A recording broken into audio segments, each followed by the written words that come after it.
Good afternoon, ladies and gentlemen. It's my privilege to be here in presence with two industry stalwarts in their respective domains. I welcome Mr. Nitin Mittal and Mr. Shiv Parekh for NAREDCO's the Real Estate Forum. I'll quickly start with Mr. Nitin Mittal first. I would like to congratulate him for KNEST being one of the successful presence and partner in G20 Summit. Mr. Mittal, could you share your experience and elaborate the opportunities that you have signed MOUs with Saudi Arabia for the aluminium formwork? How will this benefit to India? So one great thing which has happened recently is that we were identified as top 100 industrialists of the country, and we were invited over there for doing a partnership with Saudi. The government has been very active on that part because they were realizing that there's an opportunity for China to enter there, and we could bridge that gap. So I think Saudi is a great story. They have ample of dreams and money. For the money, they just have to drill 1 meter down every time, and that's the kind of money they can get every time. And it's a fantastic story because they don't have the technology as such, and they had to borrow the technology from other countries. What we have done is we have tied up with the country, the government itself, where we still hold the control over all the companies, and we operate on our terms and conditions. And we are planning to set up the world's second largest plant over there, because I think by then we'll be the first largest already in the country. So again, a heartiest congratulations, being a part of G20 Summit and taking this new India ahead. So in rapidly evolving industry, technology can be enabler and disruptor. So in your opinion, what is the biggest technological threat to the aluminium formwork? So I'll tell you that the kind of development what we have in the world is so massive that one technology will not be sufficient. Every technology will have to partner with each other. So there is something known as precast, which can be used for commercials. Precast has limitations. It cannot be transported to a long distance. It's expensive. For residential, there are leakages, the challenges of which are not sorted yet. At the other end, there's aluminium formwork, which we have. Now see, these technologies are like a platform. You can only improvise on the technology. If you are thinking that 3D printing is coming and your house will be built on 3D printing, we are still far away from that thought itself. We have no proven model because the structure, the strength, to change the IS code of the country itself is one of the most critical and complex structure. Because in aluminium formwork also, there is no IS codes. And I'm personally involved in setting up those IS codes with the help of a lot of people. And so it's a complex factor. I don't see a threat, but I really see a lot of people partnering. And one thing I'll assure you over here on this dais that if any new technology is available, we'll be the first one to adopt that. We are very agile, and we are very open to ideas. And we still feel that there's a lot of goals to be achieved. That's great. KNEST Aluform is already the second largest in the globe. Where you are looking KNEST, what is the roadmap that you will be setting for being the number one? So actually, see, we are world's second largest already because of a process. The process continues. The system continues. We have a team strength of 1,100 people, which is unheard of in any formwork company. We have an example, a designer strength of 250 people, which is more than any foreign companies combined together. And the technology belongs purely to us. It's like we have reinvented the entire wheel. So we are not depending on any foreign player or anyone in that case. The best thing what I can tell you over here is that in the next 5 years, when we talk of, we are only seeing an improvising on extrusions, because that is something going to be a backward integration for us. And through extrusions, there is again more opportunity. Like I really think there is a great future in space. So we will be wanting to enter into that space of building the technologies for space explorations, for aeroplanes. So that is where the aluminium and the kind of technology which will be there. So that's my next step. And without extrusion, I think doing anything will not be a right strategy. So that is where we are heading. And I think we should be a public limited in next 3 years anyways. We heard a lot of tier 2, tier 3 cities, construction coming up, a lot of construction activities, commercial, retails, everything. So considering the cost implication, the, how you, KNEST is looking for this alu foam work to play a major role in tier 2, tier 3 cities. So Vishal, we are already seeing a lot of demand from tier 2, tier 3 cities already.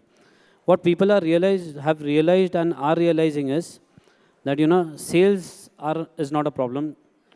Ultimately, we are a young young country, so sales will never be a problem.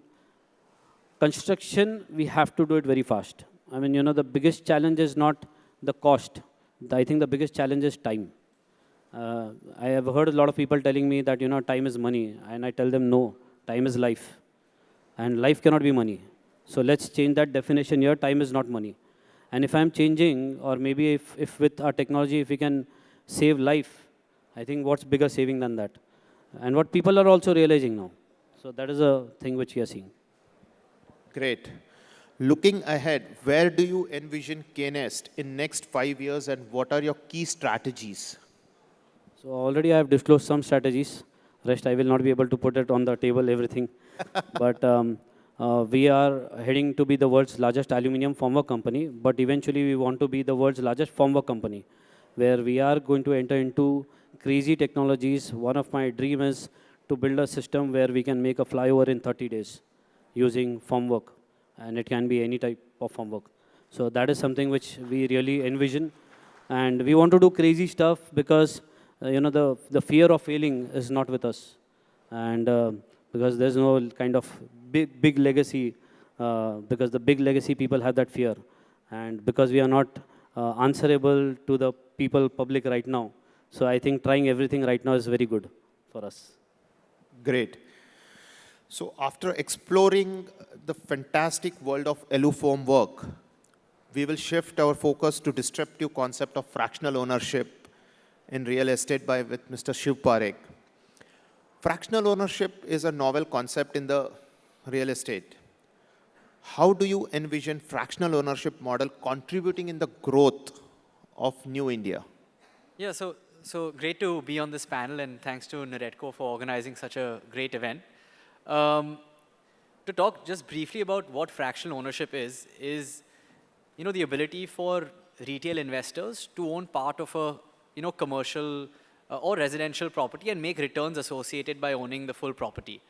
So if you think about say your buildings right here in Lower Parel, say Peninsula Business Park, if you wanted to own one share, you can own one unit at 25 lakh and earn the returns, make the rental income, as well as get the appreciation. So in a quick nutshell, that's the model. And in fact, just to give some context, SEBI has come out with a consultation paper. They're looking to regularize fractional ownership under the MSM REIT framework. So I think that's a very positive step by the regulator. In terms of how fractional ownership will, overall, we expect it to disrupt the industry. If you look at the total amount invested in real estate, that doesn't include your primary residence, across India, it's 86 lakh crore, which is double that of mutual funds. Mutual funds is about 45 lakh crore. So that's a large amount waiting to be invested in real estate through more transparent means. On the other hand, if you look at, say, just the grade A office space, as of today, there's about 800 million square feet across the country. That's about approximately 8 lakh crore rupees. Out of that, what developers have finally exited, if you just look at the REIT market, that's, as of today, you take the 3 office REITs, that's about 55,000 crore. Even if you see the few more REITs that are coming, it'll happen to about 2 lakh crore. So there's still 6 lakh crore worth of grade A office that the developers probably have taken leases, or they've taken LRDs or strata sold. So this provides an additional exit option to a lot of real estate developers and a liquidity option for them. Great. Good to have that insight about, a lot of fund more into this fractional ownership than your mutual funds. So that's a good point. Exploring the fractional ownership, particularly in commercial real estate, what is the key aspects of investment mechanism and potential that you are looking at? Yeah, so in terms of what investors look for, you see in any investment, investors look for 5 things. One, they look for safety, right? So they don't lose their money. So this is a real estate investment. There's a hard asset, so that's not going to happen. You have something, equity can go to zero. Real estate, there's still something intrinsic to it. So that's number one. They look for returns. Here, you get 8 to 9% rental yield in commercial. Along with appreciation, you can make a 15% IRR. So these are pretty decent, pretty good returns. Third, they look for transparency.